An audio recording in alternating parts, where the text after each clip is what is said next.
السلام عليكم ورحمة الله وبركاته. ازيكم يا شباب، عاملين ايه؟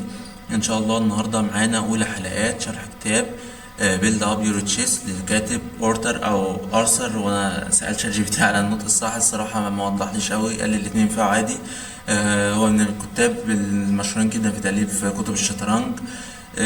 هو مؤلف السلسلة دي عبارة عن 9 كتب. كل 3 كتب جمعهم مع بعض بأسماء بيلد اب يور تشيس، بوست يور تشيس، تشيس ايفالويشن. طبعا الثلاثة اللي بعدهم بيبقى اتنين بقى، يعني النهارده معانا بيلد اب يور تشيس 1، هيبقى الكتاب اللي بعده بيلد اب يور تشيس 2، بيلد اب يور تشيس 3 كده في ال3 كتب، فيبقى جمعنا 9 كتب. ان شاء الله هنشرح ال9 كتب برضو على القناة هنا. النهارده معانا شرح الشابتر الرابع في كتاب بيلد اب يور تشيس 1. بيتكلم على نهايات البيادق. انا ما بداتش الصراحه بشرح الشابتر الاول والثاني والثالث. الاول والثاني كان بيتكلم على اشكال المتات، والشابتر الثالث كان بيتكلم على اساسيات الافتتاح. ان شاء الله برضو خلال يومين او 3 ينزل على شرح على القناه. معانا النهارده سيمبل بون اند جيم. في نهاية كل شابتر يا شباب كاتب عامل حركة كويسة جدا، ان هو مجمع مجموعة من الالغاز. انك انت بعد ما تخلص الشابتر عشان تقيم بقى اذا كنت انت فهمت الشابتر ده او لا، بتحل مجموعة الالغاز دي، وعلى حسب الدرجات اللي انت بتجيبها من الحل. يعني هو مقيم كل لغز بعدد درجات معين. الالغاز اللي انت تحلها صح تجمع عدد درجاتها، تشوف انت جبت في الاخر نتيجة مثلا 16، هو يبقى كاتب لك نتيجة 16 ده انت فهمت مثلا فهم متوسط، فهم عميق، فهمت فهم بسيط. فطبعا لو فهمت فهم متوسط او عميق ده حاجة كويسة، فهم بسيط ترجع تسمع الشرح تاني وتحاول تفهم من الشابتر تاني، بحيث انك انت ما تعديش اي شابتر غير لما تكون فهمته على الاقل فهم متوسط او فهم عميق، بحيث تكون استفدت من الفكرة وتعرف تطبقها في اللجان بتاعتك. كل كتاب من الكتب ال9 اللي هو مؤلفها عبارة عن 24 شابتر. إن شاء الله يتشرحوا كلهم برضه على القناة. أول كتاب معانا مع ال24 شابتر إن شاء الله برضه هيتشرحوا بيلد أب يور تشيس 1. ده الشابتر الأولاني اللي هو الأولاني في الشرح، لكن هو في ترتيب الكتاب هو الرابع. نبدأ في الشرح دلوقتي. أنا عارف إنكم متحبوش المقدمات الطويلة، فهنبدأ في الشرح دلوقتي. وأنا برضه نقلت لك كل الألغاز، حتى في ألغاز هو كان كاتبها في الكتاب الابيض او الاسود، وبيشرح كده نظريا الابيض لو عليه الدور هيعمل ايه، الاسود لو عليه الدور هيعمل ايه. فهم كانوا حوالي 10 الغاز، لكن النهارده معانا حوالي 13 لغز بافكارهم بكل حاجاتهم. هتقول لي التلات الغاز دولت جم منين؟ اقول لك بسبب ان الالغاز اللي كان بيشرحها نظريا بالابيض او بالاسود. يعني اللغز ده اللي هو اول لغز شرح مرتين، مره كابيض ومره كاسود عليه الدور. انا جبته مرتين، مره الابيض عليه الدور واشرح لك افكاره، ومره الاسود وهو عليه الدور واشرح لك برضه افكاره. وبس ده اللي خلى ان في 3 الغاز زياده، يعني في عن ال10 الغاز دول. ال10 الغاز اللي هو شرحهم في الشابتر كله، افكارهم وحاجتهم يعني. وان شاء الله برضه هينزل فيديو بالشرح الالغاز اللي هقيم مفهومك. هنزلها بالحل بتاعها، بس اديك مهله من الوقت انك انت تفكر في حل اللغز. فكرت عرفت النتيجه بعد ما اخلص واقول لك حل اللغز، اقول لك ان اللغز ده درجاته كذا، يبقى انت جمعت لحد دلوقتي تجمع انت بقى مع نفسك، تجمعت درجه مع 2 ولغز ب3، لغز بدرجه، الالغاز كلها بدرجه كده. تبدأ في الآخر بقى أقول لك لو جمعت من مثلا 13 ل 16، جمعت 19 نقطة، جمعت مثلا 20 نقطة. الأرقام دي تجمعها وتعرف الفهم بتاعك إذا كان فهم متوسط، فهم عميق. لو فهم متوسط تتك على نفسك شوية إنك تحل الألغاز أكتر على الموضوع دوت، لغاية ما بسهولة تعرف تحل الألغاز ديت في اللجان بتاعتك. وبالذات نهاية البيادق دي بيبقى خلاص الواحد طلع عينه في الجيم كله من التفكير. مثال زي دوت معاك بيدق، تخيل في كل الجيم الطويل عريض دوت، بالذات لو جيم كلاسيك أو جيم رابط طويل مثلا، أنت من الصبح قاعد بتفكر، فخلاص أنت دلوقتي تحاول تتأنى، ولازم يكون عندك فكر سريع، حاجات أنت تكون عارفها قبل كده، بحيث ما تاخدش وقت طويل، بالذات ان خلاص ممكن يكون وقتك مضغوط. فان شاء الله نبدا على طول بقى بشرح الكتاب.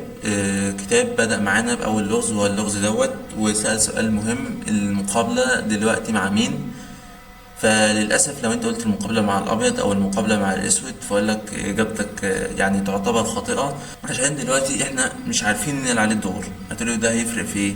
اقول لك هيفرق ان لو الاسود عليه الدور، وده اللي هنشوف في اللغز الجاي، هتبقى المقابله مع الابيض. لو الابيض اللي عليه الدور اللي هو اللغز اللي معانا دلوقتي، فيبقى كده المقابله مع الاسود. هتقولي طب والمقابله هتفرق معانا في ايه؟ هشرح لك. دلوقتي هو الابيض اللي عليه الدور. دلوقتي الابيض لو لعب نقله زي كينج اي 5، معلش هقفل التحليل بس. فالنقله ديت يعني دلوقتي هو مش من المقابله، لو عايز يبدا يزق البدأ بتاعه وينزل يحمل طريق البدأ ويسلك، وكده كده البدأ سالك ويرقيه بقى، فالاسود هيصمم على المقابله. فدلوقتي بدأنا نفهم ليه قلت المقابلة مع مين على حسب الدور. المقابلة دلوقتي مش مع حد غير لما تعرف الدور. لو المقابلة الدور على الأبيض فيبقى المقابلة مع الأسود، عشان أنت مهما تتحرك هو يبدأ ياخد منك المقابلة. طب هتقولي لو أنا عايز طريقة سريعة أعرف بيها إذا كنت أنا اللي بكسب أو الأسود اللي بيكسب، وهنبدأ برضه نستعرض أفكار إمتى تكون أنت الأسود اللي بيدافع وإمتى أنت الأبيض اللي بيحاول يسلك البيضة، وإيه الأفكار هنا وإيه الأفكار هنا. فاقول لك ان في البيادق هنشرح طبعا كل البيادق، بس في الموقف ده البيضة اللي بيبقى واقف في الصف الرابع بتبقى مربعات مفاتيح فوزه في الصف السادس. هيجي واحد يسألني يقول لي اي مربع من مربعات الصف السادس هي مربعات مفاتيح الفوز؟ اقول لك لا، المربعات دي بالذات بس. يعني البيضة واقف على الصف الرابع، فتبدأ تشوف المربعات اللي بعد مصفين، فنلاقي ان هو هنا تقوم راسم مربع يمين ومربع شمال، فتوصل ان المربعات دي هي مربعات مفاتيح الفوز. فيجي واحد يسأل يقول لي طب ايه هي مربعات المفاتيح الفوز، او ليه سموها بمربعات مفاتيح الفوز؟ اقول لك جاي من اسمها مربعات مفاتيح الفوز، ان الملك الابيض لو واقف فيها، الملك الابيض بتاعك لو قدر يخش لاي واحد من المربعات الثلاثه دولت، خلاص انت كابيض ومعاك بدأ السالك بتاعك تقدر تكسب. هتقولي ايا كان مكان الملك الاسود؟ اقول لك ايا كان مكان الملك الاسود ادام الملك الابيض بتاعك واقف في الثلاث مربعات دولت انت هتكسب. ما يجيش واحد بقى يعني معلش يعني يستسكى شويه، معلش عذرا يا شباب، ما يجيش واحد يستسكى شويه ويقول لي طيب يا كابتن افرض مثلا الكينج هنا، اجرب الكينج الابيض بتاعي. اقول لك لا، ما خلاص كده انت البدأ واقع. انت الكينج بتاعه مثلا هنا، تبدا تخش كده هو يطلع معاك، انت تطلع هو يبدا يطلع معاك، تقوم انت داخل بالكينج الابيض وخلاص بتكسب. فما يبقاش البدأ بتاعك مطلوب وتقول اصل انا سمعت ان الثلاث مربعات دولت هم مربعات المفتاح الفوز فانا اروح اقف في واحد منهم وخلاص. لا، ما هو البدأ بتاعك بتاعك تبدا تعمل البدأ بتاعك الاول، وبعدين تحاول تقف في مربعات المفتاح الفوز، ساعتها تقدر تكسب. طيب انت ليه شرحت لنا فكرة المقابلة؟ هقول لك ليه شرحت فكرة المقابلة. فكرة المقابلة اللي انا قلت لك عليها هو بيمنعك من الدخول. تقول لي يعني ايه بيمنعني من الدخول؟ اقول لك يعني الكينج بتاعه واقف هنا منعك من دخول التلات مربعات دولت. طيب وايه يعني؟ ما انا هاجي هنا واحاول اخش، وهو يا كابتن مثلا يجي هنا او يجي هنا وخلاص كده انا اخش واكسب. اقول لك ما دي الفكره بقى، ان هو بيصمم انه يمنعك من دخول مربعات الفوز، فيدخل هنا. فمثلا انت دخلت زقيت البون بتاعك، هتقول لي يا كابتن دلوقتي فين مربعات الفوز؟ فاقول لك تخيل بقى الحاجه العجيبه شويه هي في البدء ده بس بالذات، ان مربعات مفتاح الفوز هنا مش الثلاث مربعات دول. لما تقول لي ايه يا كابتن مربعات مفتاح الفوز؟ قال لك هم نفسهم الثلاث مربعات دول. وبرده في الغاز بتشرح الافكار ديت وهنبدا نستعرضها برده مع بعض. قلت له يعني يا كابتن البدع لو في الصف الرابع او في الصف الخامس مربعات مفاتيح فوز، والتلاتة اللي بيبقوا قدامه بيبقوا في الصف السادس؟ اقول لك اه. البدع وهو في اربعة الصف الرابع يعني او في الصف الخامس مربعات مفاتيح فوزه بتبقى في الصف السادس. هتقول لي طب يا كابتن هو جه بالملك هنا منعك برضه من الدخول في مربعات مفاتيح الفوز، هتحاول انت تزق. هنا بقى في طريق النقلات غلط للاسود. نقلة زي دي طبعا غلط، وخلاص اديت لك الطريق. نقلة زي دي طبعا غلط، نقلة زي دي غلط، نقلة زي دي هي الوحيدة اللي صح. ثانية واحدة، ايوه المربع ده هو الوحيد اللي صح. هنبدأ برضه في الألغاز الجاي نشرح اشمعنى المربع ده اللي صح. دلوقتي الأسود لو جه هنا اللي أنا قلت لك عليه في الأول، أنزل أنا كأبيض آخد منه مقابلة. ليه أنا اللي خدت المقابلة؟ عشان الدور على الأسود. طيب الأسود راح لمربع الدي 8، أزق البيتا طلع للسي 7، أخش وخلاص رقيت. هتقول لي طب يا كابتن ما هي ما هو لو رجع للمربع الصح اللي أنت بتقول عليه ما هي هنزل آخد المقابلة، هيمشي، هنزل، هيحاول يتحرك، رقيت البيت. اقول لك لا، انت في حاجه انت نسيتها مهمه جدا. دلوقتي انا نزلت صح؟ هتقول لي اه. اقول لك الدور على مين دلوقتي؟ الدور على الاسود. طيب خد منك المقابله. خد مني المقابله ازاي؟ ما الدور على الابيض، فكده هو اللي اجبرك تتحرك من المقابله، فهو اللي خد منك المقابله. قلت له عادي يا كابتن انا هزق، هيخش، اجي احمل بيتا، الملك يتحرك، انزل هنا ورقيت. اقول له برافو عليك، حركت الملك الاسود كده. عادي يا كابتن اي مربع بقى انا اشغل بالي بيه ليه؟ اقول لك لا مش اي مربع، ما انت دلوقتي قفلت عليه المربعات دي وحميت البيضة، ففي نفس الوقت هو مش قادر ياكل البيضة والبيضة قافل عليه المربعات دي، فيوصل الموقف هنا ان هو مات مخنوق او ستيل ميت. ده شكل من اشكال التعادل في الشطرنج، خلاص الجيم انتهى تعادل. فعشان كده لما جينا هنجيبها بالظبط بقى. لما جيت هنا قلت لك دي النقلة الوحيدة اللي بتحافظ على التعادل. انزل هنا، تنزل تاخد من المقابلة، يجي هنا تقول لي طب يا كابتن انا هحاول اتحرك شوية يمكن ايه يجي هنا، فانزل اخد من المقابلة. اقول لك ما هو مش مجبر، هو هيطلع نفس الطريقة. هتيجي هنا هينزل تاني، هتيجي هنا ياخد منك المقابلة، هتزق هيجي هنا، تيجي هنا خد منك برضه ستيل ميت او مات مخنوق. طب يا كابتن مفيش اي حركات تانية؟ اقول لك والله يعني لو انت بتلعب في جيم وهو نزل هنا، جرب مش هتخسر حاجة. جرب نقلة زي دي يمكن هو يغلط، تقوم واخد منه المقابلة، ينزل تزق البدء لل D7 يطلع تكسب.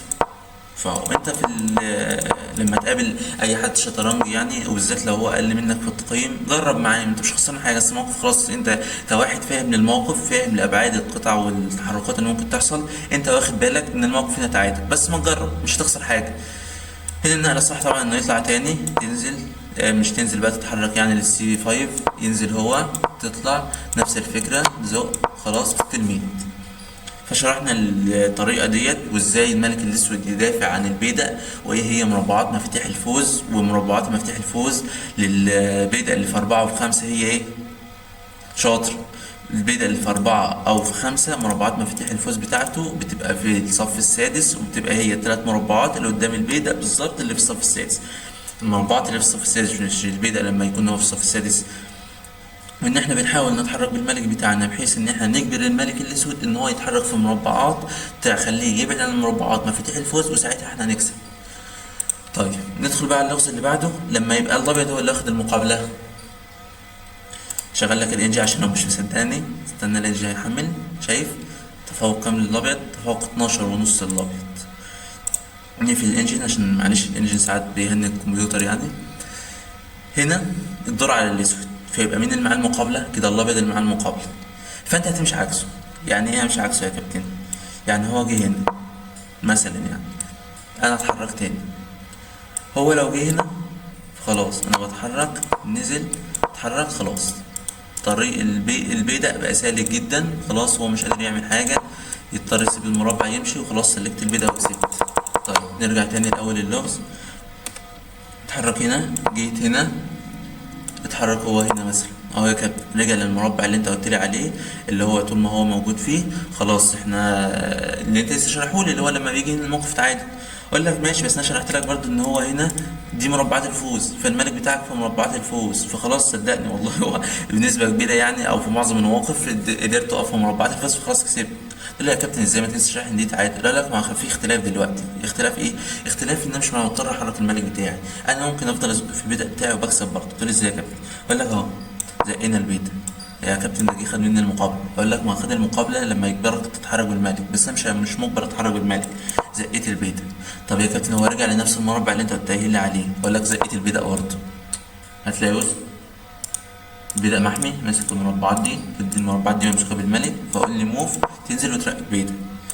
تقول لي انا يا كابتن الملك بتاعي طول ما هو واقف في مربعات الفوز خلاص بكسب؟ اقول لك اه، طول ما الملك بتاعك وقف في واحد من مربعات الفوز، بس البدأ بتاعك ما يكونش بيتاكل. يعني البدأ هنا مش مثلا بيتاكل بحصان، بيتاكل بالفيل، وانت سبته ومشيت واستغنيت عنه كده، فترجع تقول لي يا كابتن انت فكرتك غلط، انا رحت لمربعات الفوز والبدأ بتاعي اتاكل وتعادلت الجيم. فاهم قصدي؟ فهنا مش مضطر اكتر من ان انا ازق البيت. يا عم لو جه هنا زقيت البيت، جه هنا اهو يضطر يمشي، انزل انا المربع الاي 7 وبرضه برقي البيت. يعني برضه انا بحاول اتذكر معاك دلوقتي لو انت اخترت اي حاجه تانية. لو مثلا انت اخترت هنا نزلت يا كابتن تاخد المقابله. طيب نيجي نحسب بقى، زق البيدق جه تاني مثلا، يعني زقيت البيدق جه تاني، زقيت البيدق خلاص اضطريت يمشي، فهي ايه؟ زق البيدق دخل لجوه، زقيت البيدق نفس المكان يطلع، انزل بالكينج بتاعي خلاص اتحرك في اي حته لقيت خلاص تمام. نرجع تاني لو مثلا حد بيفكر في مثلا مربع تاني، مربع مثلا زي المربع ده، يبقى هنا المربعات اللي في مفتاح الفوز بتاعتنا هما التلات مربعات دول. ماشي تمام. خدنا منه المقابلة، يعني هو لما ينزل النقلة دي ناخد منه المقابلة.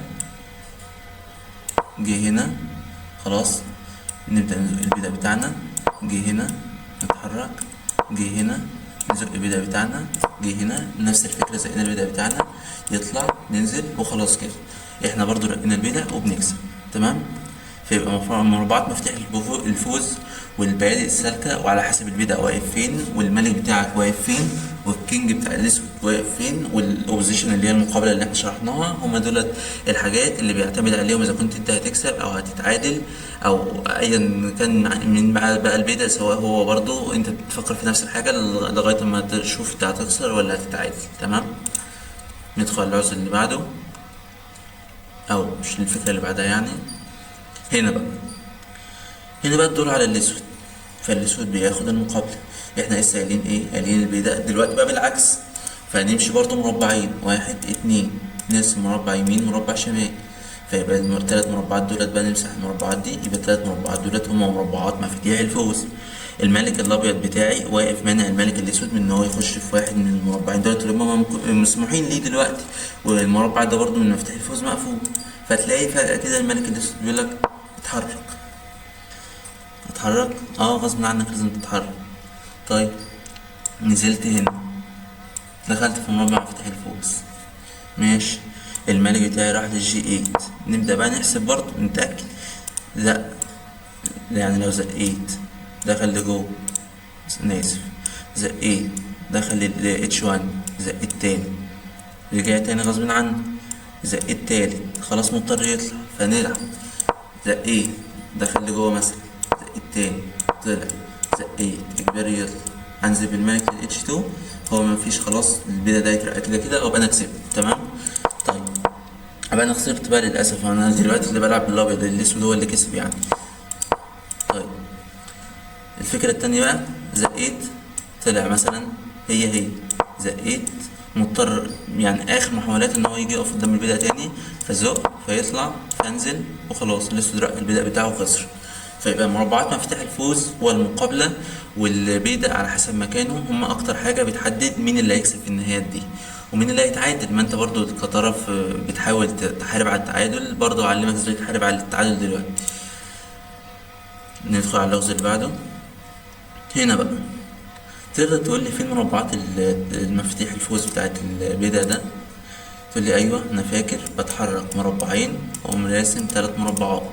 طيب الكينج الابيض بتاعي واقف دلوقتي في مربعات مفتاح الفوز. طيب المقابله دلوقتي مع مين؟ المقابله على يعني نشوف مين اللي عليه الدور الاول، نعرف ساعتها المقابله مع مين. فدلوقتي الابيض هو اللي عليه الدور، فيبقى كده المقابله مع الاسود، عشان الابيض هيتحرك والاسود هيرجع ياخد منه المقابله والدور تعادل تاني. اقول لك لا، ما عشان الابيض واقف في مربعات مفتاح الفوز بتاعت البيدق، هو كده واقف في المربعات الصحيحه، فبيلعب على انتظاري بالبيدق، يجبرك انك انت تتحرك. مثلا اتحركت في اي مربع هنا، يعني مثلا لو اتحركت هنا طبعا هيخش عكسك، ولو اتحركت هنا بتخش عكس ما هو اتحرك، ولو اتحركت لورا هو برضو بيجي ياخد منك المقابلة تاني كده. تمام. تنزل يتحرك هنا، خلاص انت مهدت الطريق للبدء بتاعك. تقول لي يا كابتن ما هو ممكن يرجع ياخد البدء، اقول لك لا مش هيلحق. كده تطلع تاني، كده تطلع، يحاول، انا اسف، يحاول بقى يخش يقف قدام البدأ تاني، تاخد منه المقابلة تاني، يتحرك الكينج بتاعه، تتحرك تاني، تتفاجئ ان البدأ خلاص اترقى رسميا. طيب لو نرجع لأول اللاين نشرح ببطء اكتر. دلوقتي انا لعبت نقل انتظاري بالبدأ، فخليت دلوقتي الدور على الاسود، فدلوقتي الاسود هو اللي مجبر يتحرك، فدلوقتي بقى معايا انا المقابلة، انا كأبيض دلوقتي بقى المقابلة معايا انا. طيب الاسود لو رجع خطوة، شرحنا ان احنا هنرجع ناخد منه برضو المقابلة، اتحرك هنا نتحرك عكسه، اتحرك هنا ناخد منه المقابلة، اتحرك هنا نتحرك عكسه.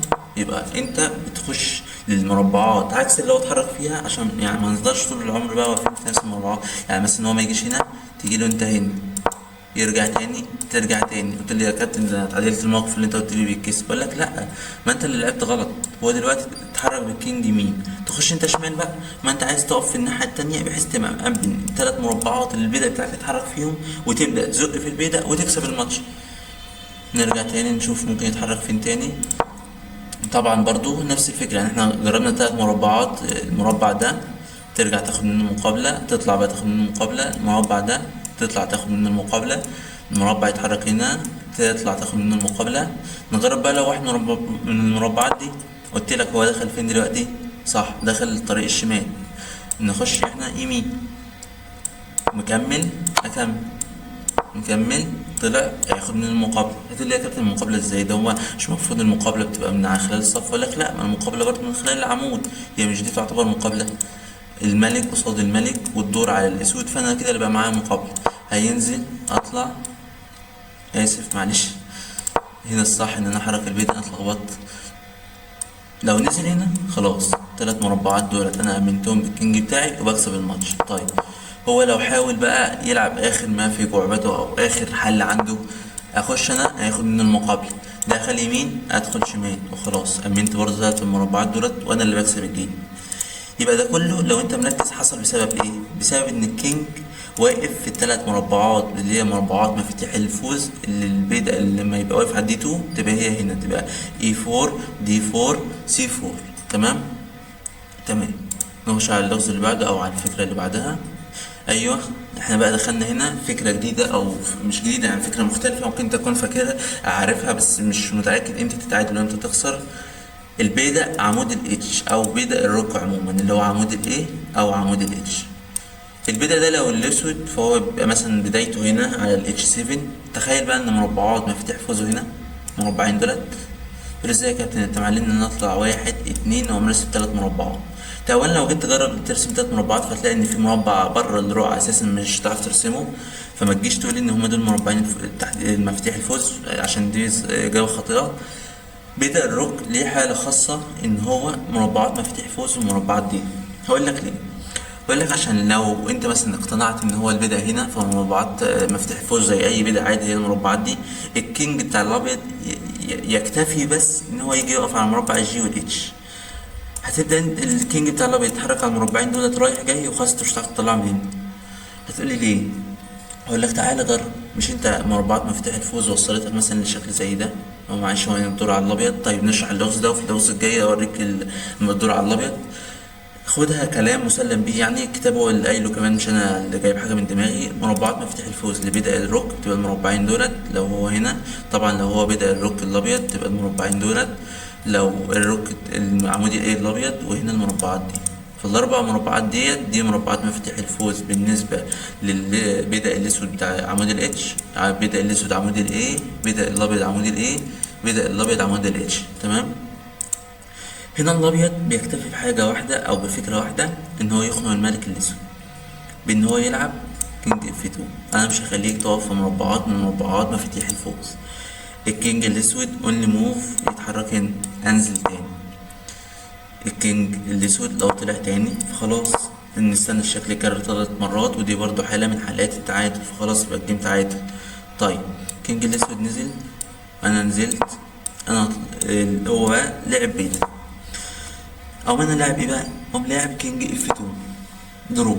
هتقولي ليه درو يا كابتن؟ اقول لك ستيل ميت ازاي؟ اقول لك لو الشكل ده كان شكل البيضة مثلا في عمود الجي، عمود الاف، عمود الاي، عمود الدي، السي، البي، اي عمود غير الاي والاتش، الكينج يقدر يتحرك هنا. يعني الكينج لو واقف هنا يقدر يتحرك هنا، بس الكينج لو جيت تجرب معاه نفس الحركه هنا هتلاقيه ما ينفعش عشان خلاص الرقعه خلصت. فدلوقتي ستيل ميت. لكن هو لو اي بيضة من اي عمود غير عمود الروك يقدر الكينج يتحرك. مثلا لو عمود الجي يقدر الكينج يتحرك للاتش 2 وساعتها بيرقي البيضة. بس هنا عشان ده اخر عمود في الرقعة فالكينج مش قادر يخرج من المأزق اللي هو حط نفسه فيه دوت، ومش حاطه فيه بمزاجه يعني. هو كده كده الجيم تعادل عشان هو مقدرش يدخل لمربعات الفوز اللي هي بالنسبة له بقى الجي 2 والجي 1. تمام.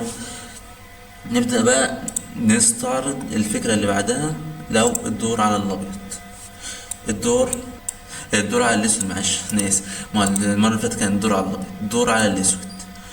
هيجي واحد يقول لي انا يا كابتن هاخد النقله دي، وهو لما العب انا النقله دي يدخل جوه، وانا العب كده يا كابتن بيكتشف ان هو الدور تعادل. ليه؟ ستيل ميت برضه.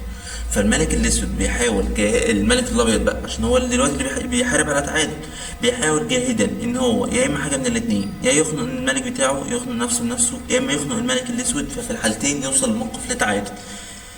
فالموقف ده بالتشكيله ديت ان البيدق هنا لو انت سمحت للكينج الابيض يدخل هو هنا، فخلاص انت مش هتقدر تطلعه وتمنعه ان هو يتحرك من المربعات دي. وفي نفس الوقت طول ما هو بيتحرك في المربعات دي، اسف، في المربعات دي هو ماسك مربعات مفاتيح الفوز بتاعه البيدق بتاعك اللي هو G1 و G2. تمام. فيبقى تاني مربع عمود ال H او مربع عمود ال A اللي هو مربع عمدان الروك، لو البيدق بتاعك اللي هو لو البيدق بتاع الخصم الاسود يبقى الترقية بتاعته مربعات مفاتيح الفوز بتاعته على G1 وال G2. طيب لو انت الاسود وبيدق عمود ال A فيبقى مربعات الترقية بتاعته ال B1 وال B2. طيب لو انت الابيض عمود ال A الترقية بتاعته على ال B7 وال B8، انت الابيض والعمود بيدق عمود ال H فمربعات الترقية بتاعته هتبقى على ال G7 وال G8. تمام. ندخل على الفكرة اللي بعدها. هنا بقى الابيض بيدق عمود ال H لسه قايلين الترقية بتاعته فين؟ الترقية بتاعته هنا او هنا. قلت له يا كابتن تصدق ان لو الدور على الابيض انا كسبت؟ قال له طب يا عم خد الدور على الابيض. قال لي يا كابتن بجد والله؟ طب ما انا خلاص كده كسبت، انا وقفت على الجي 8 وخلاص كسبت. بقول لك هي ايه اول معلومه او اهم معلومه انا قلتها لك في اول لغز خالص؟ اوعى تسيب البيدق بتاعك ان هو يكون عرضه انه يطلب وما تقدرش تحميه. الملك الاسود هينزل، هتزق البيدق هياكل. سبت البيدق وجيت قلت لا انا هرجع بقى واحاول احميه تاني، هياكل برضه.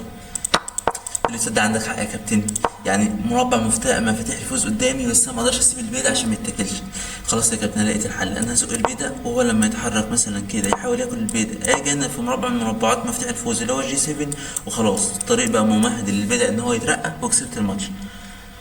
هقول لك يعني كلمة عجبتني قوي من كابتن أحمد الخطيب، طبعا كلكم أكيد عارفينه، أسطورة في الشطرنج العربي طبعا. قال لك ايه؟ قال لك انت لما تيجي تفكر لطريقه حل اي لغز او طريقه وسط الماتش او بتبني فكره هجوميه، فكر الاول افضل نقله للخصم هي ايه. هتقول لي يعني ايه يا كابتن؟ ما افكر اي حاجه للخصم. اقول لك لا مفيش حاجه اسمها كده. انت في الشطرنج بتفكر افضل نقله ليك هي ايه، وساعتها تفكر افضل نقله للخصم هي ايه، وتبدا تبني فكره كامله عن الموضوع ده. ولو لقيت في اخر اللاين او في اخر الفكره انت اللي بتكسب، تبدا تلعب الفكره. لكن ما تجيش انت تزق البيدق وتقول هو يلعب بالكينج هنا، الا في حاله واحده. هو قال لي الصراحه قالها برضه في اللايف بتاعه عجبتني قوي. قال لك انت لو متفق مع الاسود ان هو يلعب النقله دي هقول لك يلعب، ايوه انت بتكسب. لكن انت مش متفق مع الاسود ان هو يلعب النقله دي. الاسود الحاجه بقى اللي انت كان المفروض تفكر فيها افضل نقله ليه ان هو يفضل منعك من انك تدخل لمربعات مفاتيح الفوز، فيلعب حاجه زي كينج F7 منعك من دخول مربعات مفاتيح الفوز اللي احنا لسه قايلين عليها اللي هي G7 والجي 8. فانت لو حاولت ومش حاولت بمزاجك غصب عنك، مفيش نقلات تانية انك تنزل بالملك، هو بيلعب نفس النقل. انت حاولت تطلع هنا هيموتك مخنوق. خلاص ده تعادل، الملك مات مخنوق ما يقدرش يتحرك، البيدق ما يقدرش يتحرك. طيب دلوقتي كنت عايز اقول كمان فكرة انك انت طلعت هنا، هو طلع بالكينج الاف 7 منعك من دخول برضه مربع اتش 7 والجي 8. انت طلعت بالملك هو طلع، انت نزلت هو نزل. طيب هنفضل كده طول النهار؟ قلت لك 3 مرات وهيبقى حاجه اسمها تعادل بالتكرار. تعادل بالتكرار يبقى تعادل. فاللي بيحاول يحارب على تعادل في الموقف ده بيفكر في 3 حاجات: تعادل بالتكرار، انه يموت نفسه مخنوق، ان هو يدخل مكان الكينج بتاعك ويحاول يفضل واقف في المربعات دي ما يطلعش منها لغايه ما انت تيجي تموته مخنوق، ان هو يدخل في المربعات دي ويفضل منعك من انك تدخل مربعات مفاتيح الفوز، وبرضه في نفس الوقت هو منعك من الدخول خلاص ومات مخنوق بالنسبه لك انت. ما انت لو فضلت تحاول تعمل كده ده تعادل بالتكرار، ولو زقيت البيدق بتاعك هو هيطلع وكده مات مخنوق ستيل ميت برضه تعادل. تمام. يا رب الفكره تكون وصلت. ندخل على اللغز اللي بعده او الفكره اللي بعده. هنا بقى الملك الاسود بعيد، الملك الابيض عايز حاجه واحده بس، عايز يوصل للمربعات دي. طيب الدور على مين؟ قلت لي هي تفرق؟ اقول لك تفرق، عشان الدور لو على الاسود الاسود يلحق البيت، الدور لو على الابيض الابيض هو اللي يلحق يوصل للمربعات دي ويكسب الجيم. هقول لك انا هبدا، هو فعلا الدور على الابيض يعني، فانا هبدا بنقله جي 4 رايح مربعات ايه، هبدا اتقدم اتقدم اتقدم لغايه ما اوصل لواحد من المربعين دولت اللي هم مربعات مفاتيح الفوز. طيب الكينج الاسود ينزل، سيبني منه، اطلع، ينزل، اطلع، يتحرك، اطلع. ده أنا كده وصلت مربع من مربعات مفاتيح الفوز، انا خلاص كسبت. اقول لك افهمني بس، انا اهم معلومه قلتها لك ايه؟ ما تسيبش البدأ بتاعك عرضه انه يتاكل. هتقول لي عرضه يتاكل ازاي؟ انا زقيته خلاص. لا، هتزق هيتاكل وتعادل، هتسيبه تحاول ترجع تحميه هيتاكل وبرضه تعادل. اما لا كنت الفكره فين؟ اقول لك الفكره ان انا دلوقتي لعبت النقله دي، هو بدأ ينزل خلاص، ابدأ انا ازق البيت. طلع، احارب انا كمان على مربعات مفتاح الفوز. طلع، احارب انا كمان على مربعات مفتاح الفوز. نزل ياكل البيضة، لا خلاص انا زقيت البيضة وبكسب. طيب، رجع وقال لي انا هحارب على مربعات مفتاح الفوز، هزق البيضة ليه؟ عشان هو قال لي موف ليه لو عايز يحارب على مربعات مفتاح الفوز، ان هو عايز يجي حاجة زي كده في حاجة زي كده وخلاص. فانا ازق البيضة، هو جه حاجة زي كده امنع من الدخول وخلاص، 3 مربعات دولت بقوا متأمنين والدور بقى تعادل. طيب، لو في اول حاجه خالص انا رحت بالكينج بتاع الجي 4، هو بدأ هو كمان يحاول على طول بقى بدون ان هو يحاول ياكل البيضة، يطلع، اطلع، يطلع، خلاص فاضل له نقله واحده. ما جيش واحد بقى يستسكى ويقوم زي البيضة، لا، ما هو خلاص كده منعك من دخول مربعات الفوز. هتيجي كده هيفضل يلعب النقلتين بتوعه دول. طيب انت ما جيتش كده وقلت لي قلت خلاص انا هزق البيضة ونشوف بقى بعدين. اقول لك خلاص وصل للمربعات ديت وهيبدأ برضه يتحرك نفس الحركة بتاعته هنا، وبرضه موت نفسه مخنوق. هو يا اما يموتك مخنوق، يا اما يموت نفسه مخنوق، يا اما يلعب على التعادل بالتكرار. وفي كل الحالات هو اللي بيتعادل، وده اقصى اماني في الماتش عشان هو مش معاه قطع خالص. فانزل امنعه، يجي ازق البيضة، يجي طلع كابتن البيضة هيتاكل. يقول لك لا ما تقلقش، اول لما يوصل البيضة هيكون في حماية الملك وخلاص انا كسبت. فلو جينا بصينا اللغز من اوله او الفكره من اولها، مربعات مفاتيح الفوز اهيت، فانا ابدا اسعى ان انا اوصل لمربع من مربعات مفاتيح الفوز، وهو كمان يبدا يسعى لحاجه زي كده. فانا احسب انا هوصل قبليه ولا هو اللي هيوصل قبليه. اللي هو وصل قبليه فخلاص كده الدور تعادل، لو انا وصلت قبليه الدور مكسب. بس انا برضو لازم اخد بالي ان انا ما اروحش اوصل قبليه وهو ياخد الطريق دوت وياكل البدء بتاعي.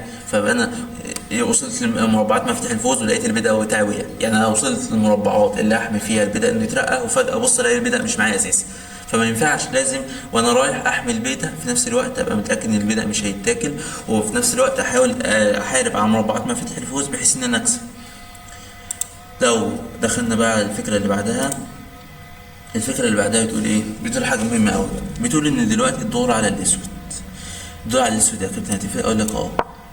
طلع بالكينج بتاعي على السي 5، ابدا اتحرك انا ليه؟ احنا الاتنين رايحين، هو عايز يوصل لحته زي كده بحيث يفضل يتحرك هنا وخلاص تعادل، وانا عايز اوصل لحاجه زي كده، اسف، عايز اوصل لحاجه زي كده. وصلت لواحد من مربعات مفاتيح الفوز وبرضه تعادلت. فهو يبدا يتحرك، انا اتحرك، يتحرك، انا اتحرك، خلاص منعني من دخول مربعات مفاتيح الفوز. زقيت البيضة، رجع قلت لك هيبدأ يتحرك الحركتين دولت، وانت مستحيل تقدر تخرجه بره المربعات دي. ومهما زقيت البيضة بتاعك هيوصل لهنا وهو هيكون جوه المربع، حاولت تحمي البيضة يبقى مات مخنوق. برضه هستعرض الفكرة اللي عايز يشوف الفكرة مرة كمان. يتحرك، كش، دخل جوه البيضة بتاعك. لو يعني الحاجة المربعات اللي بتحمي البيضة التلاتة دول، فانت ما تقدرش تخش هنا ولا تقدر تخش هنا عشان البيضة اساسا هو واقف هنا وانت هنا، وانت اللي عليك الدور تتحرك هنا فيبقى مات مخنوق تعال. طيب، يبقى هو ادام وصل هو الاول للمربعات اللي بيمنعك فيها من دخول مربعات مفاتيح الفوز، اللي هو مربع بالنسبه بقى لبدأ عمود الاتش او بدأ الروك اللي واقف على الاتش بمربعات الجي 7 والجي 8، فخلاص كده الدور تعادل. تمام. يبقى تخيل تفرق في مين اللي عليه الدور.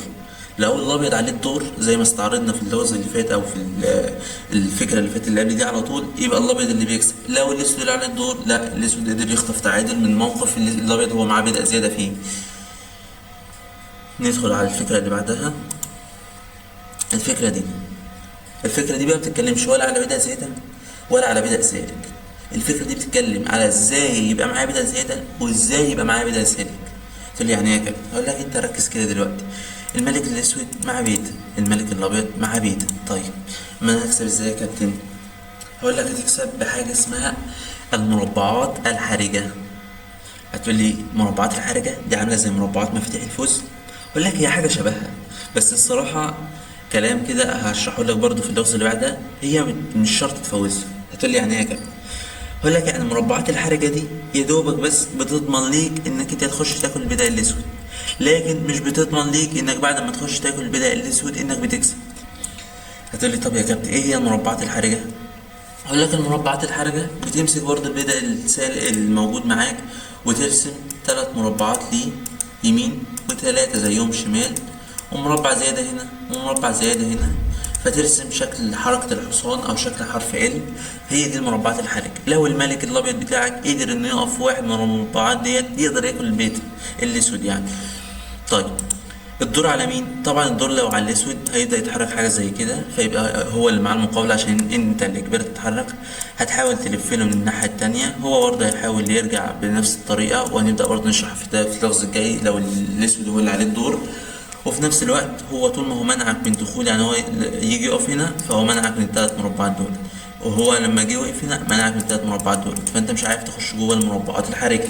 طيب النقله على ايه دلوقتي يا كابتن؟ النقله دلوقتي على الكينج الابيض او على الابيض عموما يعني، فيبدا يخش لواحد من المربعات الحرجه. قلت لك هنرسم 3 مربعات شمال وحرف ال، 3 مربعات شمال والحرف ال.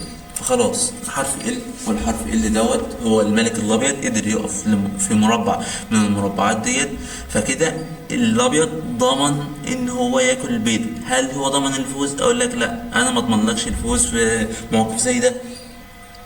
واللغز اللي بعده او الفكره اللي بعدها هوضح لك ازاي هو مش شرط يفوز حتى لو بعد ما كل البيض.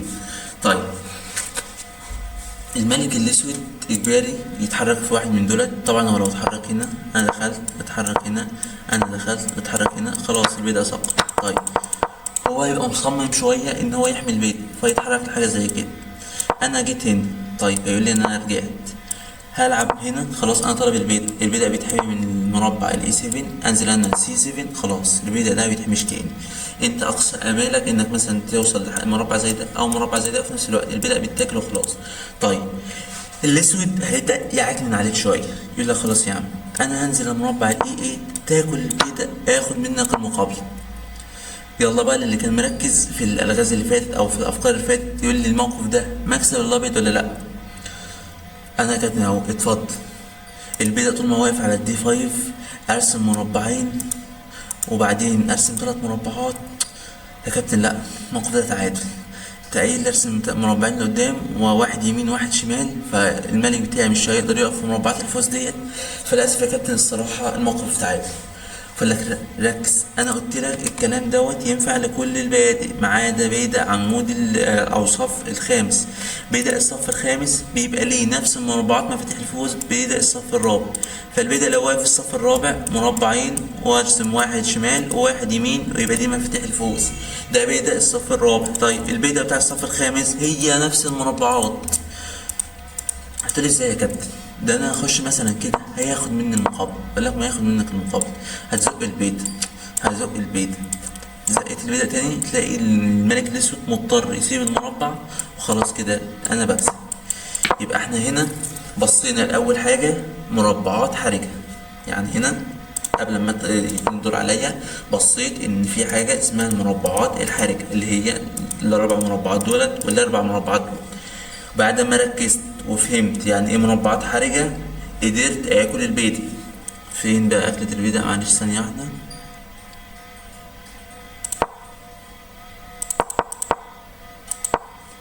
هنا انا اكلت البيضة.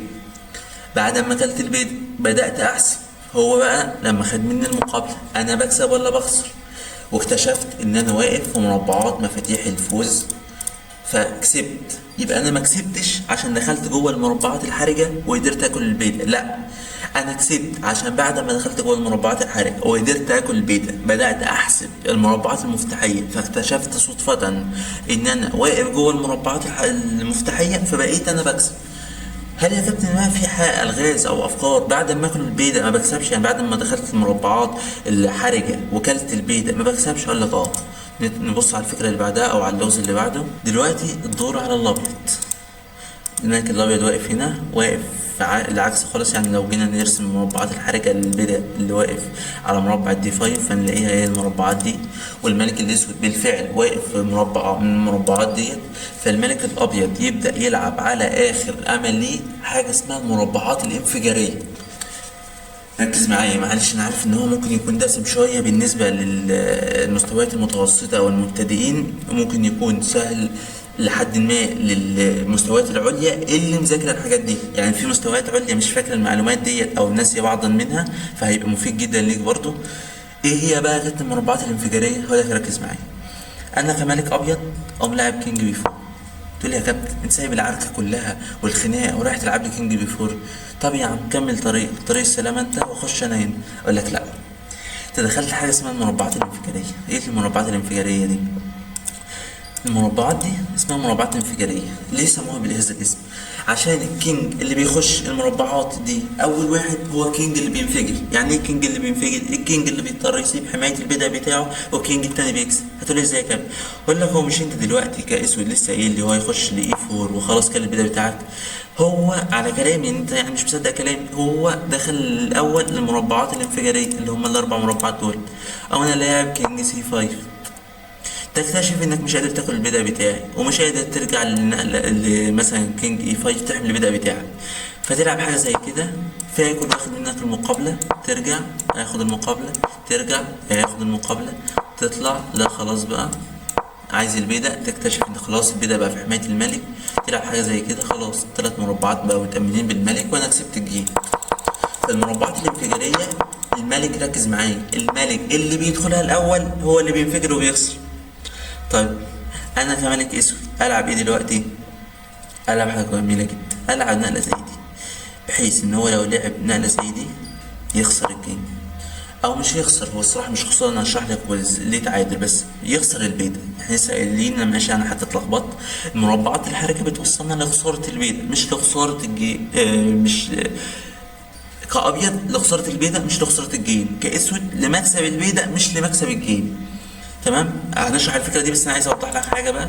انا نزلت هنا، الابيض بقى لو دخل هو المربعات الانفجاريه ينفجر، فادخل انا برضو واحد من المربعات الانفجاريه، بس انا دخلت تاني واحد او دخلت بعد ما الابيض دخل، فمش انا اللي انفجر، لا الملك الابيض هو اللي هينفجر بان انا اكلت البيضه وخلاص كسبت الجيم. طيب ايه الفكره يا كابتن بقى اللي ممكن الابيض يلعب عليها بعد مثلا لما انا وصلت كده وخلاص؟ هو يا اما يتحرك لمربع انفجاري او يتحرك لمربع زي كده وانا العب نقله زي دي وكسبت البدايه. هقول لك الفكره ان هو ياخد المقابله. تقول لي ياخد المقابله ازاي؟ يعني هقول لك ركز معايا. لعبت انا نقله زي دي، طلع هو نقله كينج اي 4 عايز ياكل البيضه، فانا اجباري اسيب حمايه البيضه.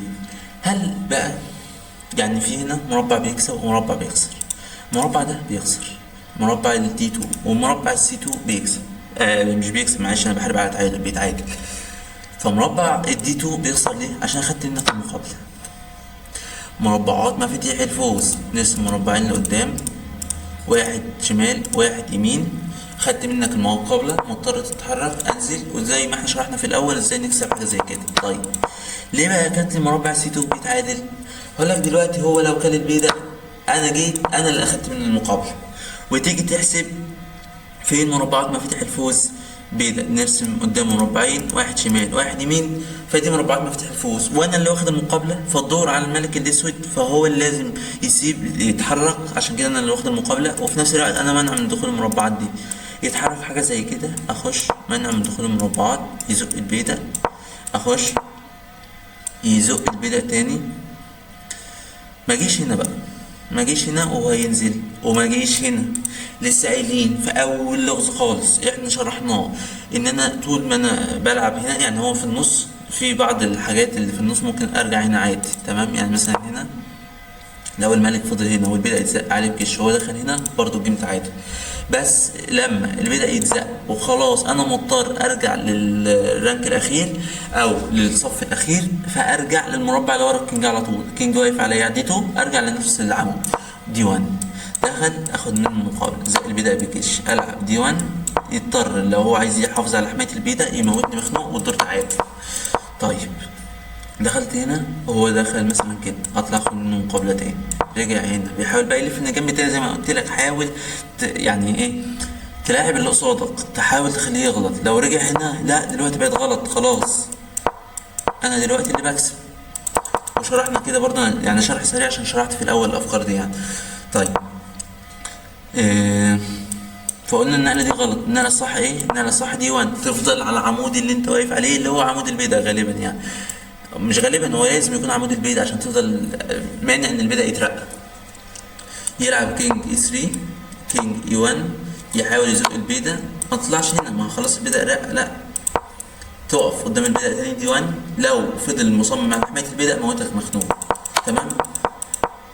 ف في لغز زي ده في الاول خالص ممكن يجي واحد يقول لي انا واقف في المربعات الحرجه وبكده خلاص انا كسبت البيضه او كسبت الجيم. اقول لك لا، انا لسه شارح لك دلوقتي وموضح لك ازاي ممكن الابيض يعافر في ان هو يخليك مثلا هنا تخش المربع الانفجاري الاول، وفجاه بعد ما كنت فاكر انك انت بتكسب البيضه وبتتعادل او بتكسب على الاقل بتكسب او بتتعادل يعني، تلاقي نفسك بتخسر الجيم في ان هو خلاك تخش المربع الانفجاري الاول، فالملك بتاعك هو اللي انفجر، فتحاول غصب عنك تسيب حمايه البيضه ياكله وبقى هو اللي بيكسب.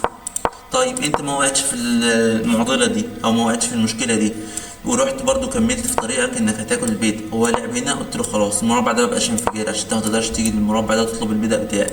ساب البيضه في سبيل انك لما تاكل يوصل معاك للموقف ده اللي هو موقف تعادلي برضو. تمام. برضه اشغل لك الانجن في اللحظه دي لو مش مصدقني يعني. والكلام كله اللي انا بقوله ده انا جايبه من الكتاب يا شباب، فيعني ما حدش يتوقع ان انا حطيت افكار من عندي. يعني لو حطيت لغز من عندي لتدعيم فكره او حاجه هوضح لك بعد قبلها، اوضح لك ان انا اللغز ده انا اللي حاطه عشان ادعم الفكره اللي في الكتاب، مش تقصيرا من الكاتب، لا زياده توضيح ليكم انتوا. فاهمين قصدي؟ بص لو نزل هنا بص بره التقييم شايف سالب 65 الاسود، خلاص الاسود هو اللي بيكسب اهو، بقى مات في 18 كمان. فهمت قصدي؟ ندخل بقى على اللغز اللي بعده. هما معانا ما تقلقش ان شاء الله مش هنطول اكتر من كده، هما خلاص اخر لغزين ونبقى خلصنا الشابتر دوت، وان شاء الله في فيديو تاني هنزل لك برضو الالغاز اللي تحدد انت اذا كنت انت اذا كان انت فهمت او لا. معانا اللغز ده. اللغز ده فكرته ايه؟ بيبدأ سالك. هنبدأ بقى ان احنا شرحنا النهارده مربعات المفتاحية، مربعات الحركة، مربعات الانفجارية، ومربع الترقية. النهارده بقى في اللغز ده هنشرح مربع الترقية. يعني ايه مربع الترقية؟ يعني انت بتشد خط من البيضة على المربع اللي واقف على البيضة، يعني البيضة واقف دلوقتي على البي 4، المربع اللي تشد خط توصله لاخر الرقعة وتريا، تشد خط وتري، وبعدين تقوم ساحب لنفس الصف اللي البيضة واقف عليه اللي هو الصف الرابع، وترسم المربع ده مربع مربع الترقية. لو الكينج الاسود يقدر في نقله واحده اللي هي النقله الجايه يعني يخش جوه المربع زي ما هو يقدر دلوقتي، يعني هو لو هنيجي نرسم المربع تاني فالكينج الدور على الاسود، فالنقله الجايه خلاص الكينج يقدر يخش مربع الترقيه فالدور يبقى تعادل. توضيحا برضو للفكره اهو، هتبدا انت تدفع البيضه، ما حدش يجي يقول لي اروح ادعم البيضه، ما خلاص يعني انت هنا تروح تدعم البيضه يا عم اهو، تروح تدعم البيضه تكتشف ان خلاص البيضة سقط، ما فيش حاجة تدعم بيها البيضة. فالملك الاسود دخل مربع الترقية، تبدأ تزق البيضة، تزق البيضة، تلاقي خلاص البيضة هو على وش ترقية، خلاص فاضل له نقلة واحدة ويترقى. الملك الاسود يوصل في الميعاد ويمنع الترقية وياكل البيضة والدور تعادل. طيب لو كان الدور انا مش فاكر انا حطيتها ولا لا، لو الدور على الابيض بس ان شاء الله كنت حطيتها، لا للاسف ما حطيتش. لو الدور على الابيض، لو الدور على الابيض هو اللي هيزق، فيزق البيضة هنا، تيجي ترسم مربع الترقية فترسمه بالشكل ده. شايف المربع بقى اصغر ازاي؟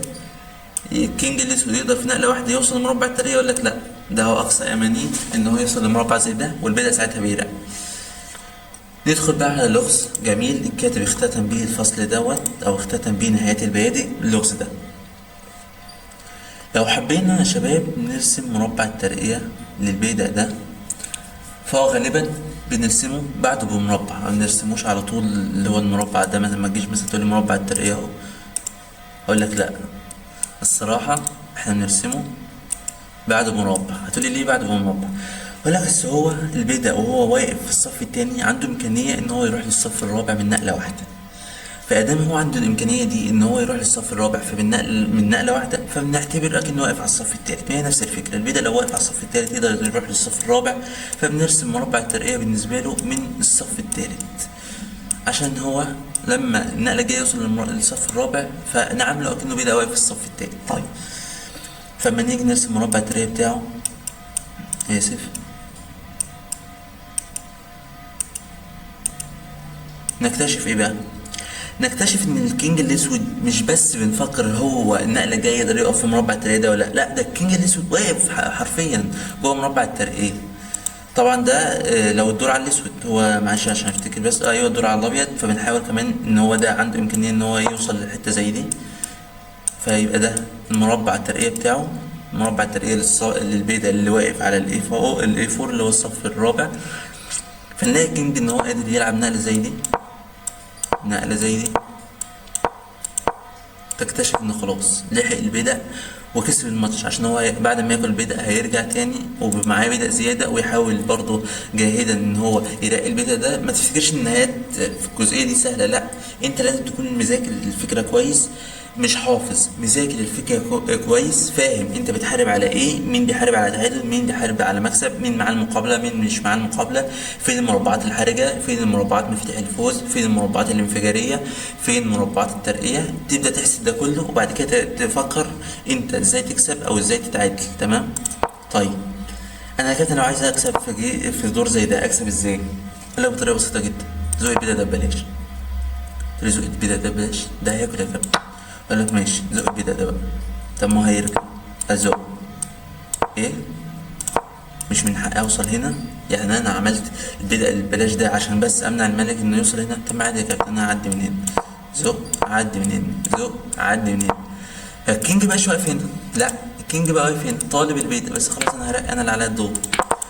فالبيض البلاش اللي احنا اديناه للاسود من اللي هو كان على الدي 4 زقناه للدي 5، الاسود ممكن يفكر في حاجه تانية، ممكن يفكر يقول لك عادي انا اخش، هيزق، هياكل، هيزق، ياكل، اعدي يعني، اكمل، يزق، خلاص انا كسبت الكيك.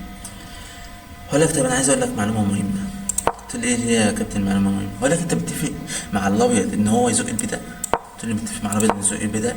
اكيد لا يا كابتن مش متفق مع الابيض ان هو يزق البداء. خلاص انت ادام لعبت النقله دي تعمل في افكارك او في حساباتك ان هو ممكن يزق حاجه زي كده، يزق حاجه زي كده. طب ارجع، خلاص رقم. يبقى هو اللي انت لو ما كلتش هو هيرقي بيدا العمود الدين، ولو كلت هيروح يرقي بيدا عمود الايه. قلت له خلاص يا كابتن انا زهقت من البيادي دي، انا مش قاعد اجري ورا بيادي، انا هجري بيادي، هو محدش احسن مني، ما هو معاه بيدا سالك انا الاخر معاه بيدا سالك. اقول لك حلو، راح وقف فين؟ خلاص يا كابتن اروح اقف فين؟ راح وقف فين؟ قلت له خلاص يا كابتن لا، دي حاجه واضحه جدا، ده انا كسبت. قال لك يا ابني كسبت ازاي؟ البدأ واقف هنا في المربع بقى الصف الرابع، وانت قايل لي الصف الرابع بالنسبه للاسود مربعات مفاتيح فوزه في الصف الثالث، والصف الخامس نفس الفكر، الصف السادس، معلش مش السادس بقى، الصف الخامس مربعات مفاتيح فوزه في الصف السادس. يبقى البيضاء لو بالنسبة للأبيض في الصف الرابع دي مربعات مفاتيح فوزه، اتزق خطوة بقى في الصف الخامس دي برضو مربعات مفاتيح فوزه. فنفس الفكرة بالنسبة للأسود. فخلاص يا كابتن أنا بكسب، ده هو هيتحرك هنا، أنزل أنا هنا وخلاص، يتحرك في أي حتة، أزق البيضاء بتاعي ينزل يحاول يمنعه وبكش وبرق. يقول لك طب انت واخد بالك ان كل الافكار اللي احنا بنشرحها الملك الابيض قلنا بنحاول نجبره انه يتحرك بالكينج بتاعه؟ قلت له يعني ايه يا كابتن؟ انت لسه قايل لي، اوعى تكون بتضحك عليا، انت لسه قايل ان دي مربعات مفاتيح الفوز، انا خلاص كده بكسب يا كابتن ماليش دعوه. يقول لك انا مش بضحك عليك ولا انت بتكسب برضه. مربعات مفاتيح الفوز لما الملك الابيض ما يكونش عنده حاجه تتحرك فيضطر يتحرك بالملك وساعتها هو اللي يكسب.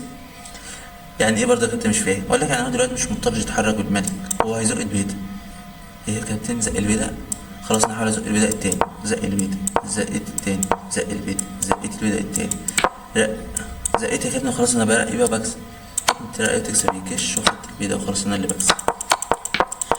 يبقى المقابلة ومربعات مفاتيح الفوز دي بتبقى مبنية على ايه؟ مبنية على فكرة ان الكينج مش معاه اي حاجة تانية تتحرك سواء قطع او بيادي، فانت بالاوبوزيشن او وبالذات لما تبقى واقف اوبوزيشن في مربعات مفاتيح الفوز بتجبره انه يتحرك بالكينج بحيث يفسح لك مكان تخش تلاقي يعني هو هنا لو دخل هنا انت دخلت خلاص امنت الثلاث مربعات بتوع البيدق، فانت رقيت خلاص. دخل هنا انت دخلت هنا امنت الثلاث مربعات بتوع البيدق، فانت رقيت خلاص. بس طول ما هو عنده حاجه تانية بيتحرك هو واقف مكانه خلاص. انت عايز ترقي البيدق خلاص، تعالى ورينا اتحرك الملك بتاعي ازاي. انا يا عم عندي اخر محاوله ليا، ومش اخر محاوله فاشله كمان، ده اخر محاوله بتكسب. ان انا خلاص رايح ارقي البيدق وانا اللي بكسب. فهمت قصدي؟ في افكار تانية او حاجه تانية؟ وبكده يا شباب نكون الحمد لله خلصنا الشابتر الرابع من سيمبل بوند اند جيمز للكاتب ارثر يوسبوف في كتابه بيلد اب يور تشيس. وان شاء الله خلال يومين او ثلاثه هنزل برضو الشابتر الاول والثاني والثالث، وبرضو هنزل الالغاز اللي على الشابتر، كل شابتر بالغازه عشان تقدر تقيم انت نفسك انت فهمت قد ايه، فهمت فهم متوسط، فهمت فهم عميق، فهمت فهم بسيط، فتبدا تراجع الافكار ديت. والصراحة هو كتاب رائع جدا، والأفكار أتمنى أكون وصلت لكم بطريقة صحيحة وبطريقة واضحة. وشكرا جزيلا، ونتقابل إن شاء الله المرة الجاية. السلام عليكم ورحمة الله وبركاته.